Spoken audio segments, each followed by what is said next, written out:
we're talking about identity, one thing that's really important to understand is that your identity comes from two different places.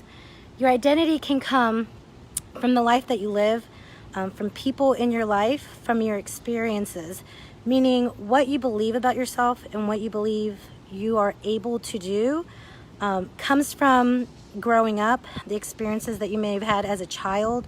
It can come from broken relationships, from a missing dad, or broken relationships with family members.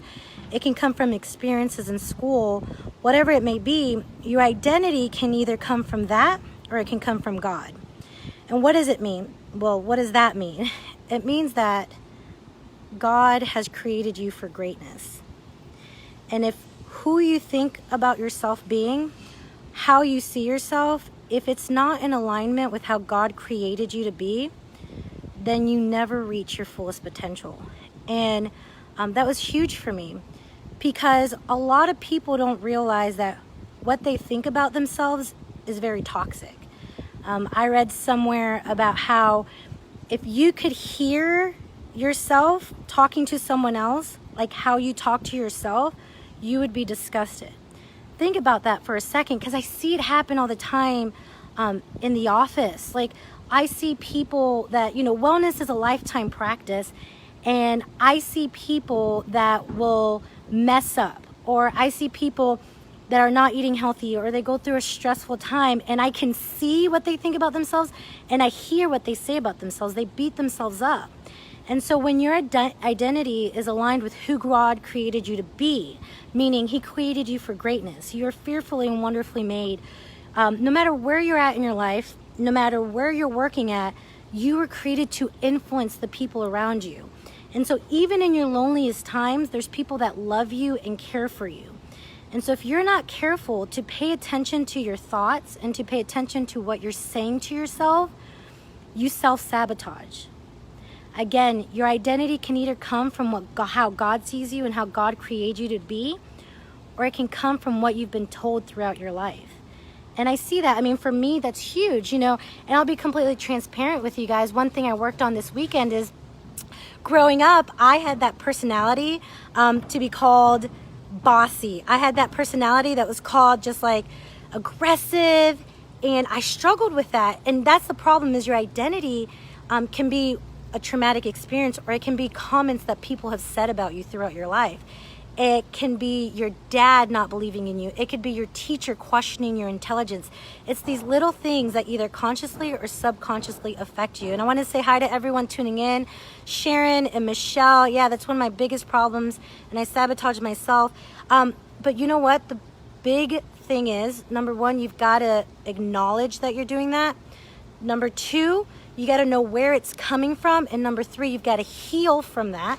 Break those chains and know your identity in God is something beautiful. Even in your brokenness, even with how you mess up, you are viewed beautifully. You are viewed strong, even when you're weak.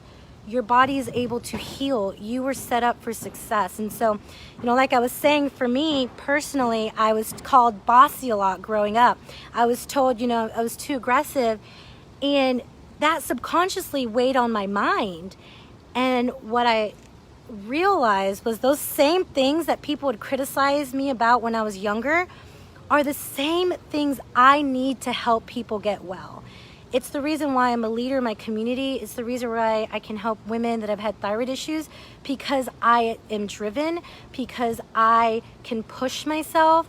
And so if I was not breaking those bad comments, or there's things that people were saying about me growing up, it would stop me from achieving God's potential for my life. Thank you, Denise. You said you guys are such a blessing.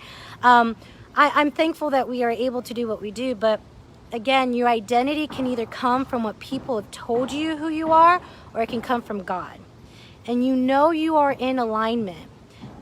You are living in the identity that God has for you, that even in the chaos of life, you are confident in who you are. Even in the chaos of life, the conversations that you have about yourself, your thoughts process, are good, not bad. I mean, I see it happen all the time. I have one, practice member that is losing weight, but she's doing it the right way, and she can't celebrate her success.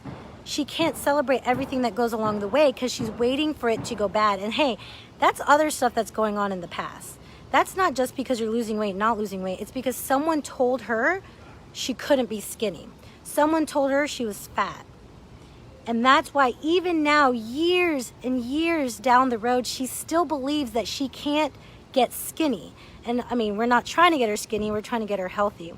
And so when your identity is in alignment with who God created you to be, you can celebrate success even if you don't feel like you're there yet, because you're never going to be there. I'm never going to be there.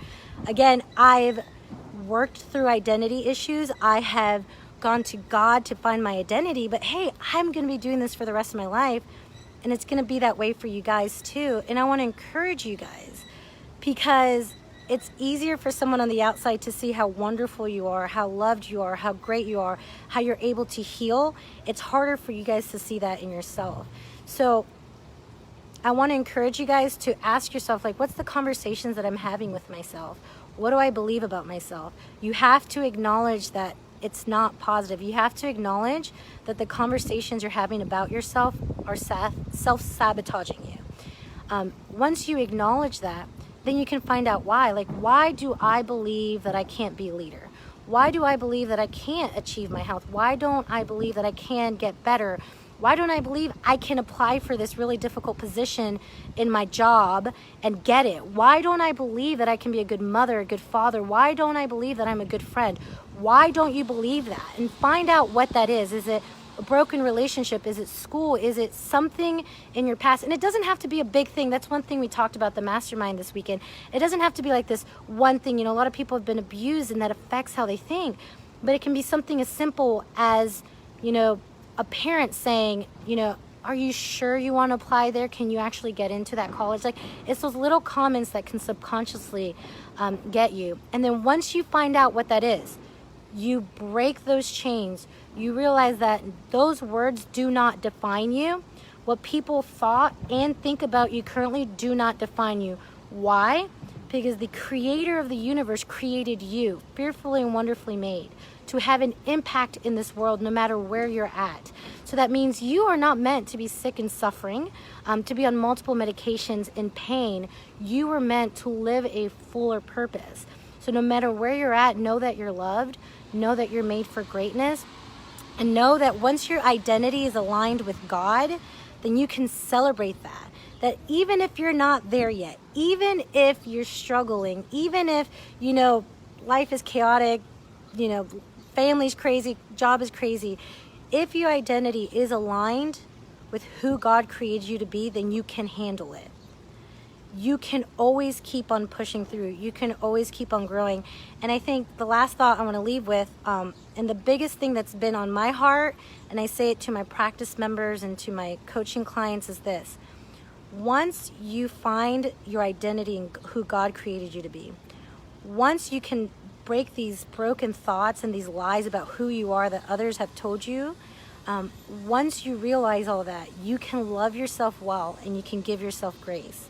So that when you screw up, because it's going to happen, I'm going to mess up. I have 2 kids. I already messed up a lot. But when you have your identity and who God created you to be, then you can love yourself and show yourself grace. You can say like, hey, I'm not there yet, and that's okay. I'm going to keep on going. That's a big thing I see in the office, is that people will mess up. Remember, wellness is a lifetime practice. They'll mess up, or they feel like they mess up and they beat themselves up. Listen, if you truly knew your identity in God, then when you mess up, you can show yourself grace and say, hey man, I'm imperfect, but I am strong, I'm powerful, my body was created to heal. I'm just gonna pick myself up and keep on moving. And so I wanted to leave you guys some words of encouragement. I'm praying about it, I'm processing it, and I think it's huge because once we understand our potential, we're unstoppable. All right, guys, love you and have a great day.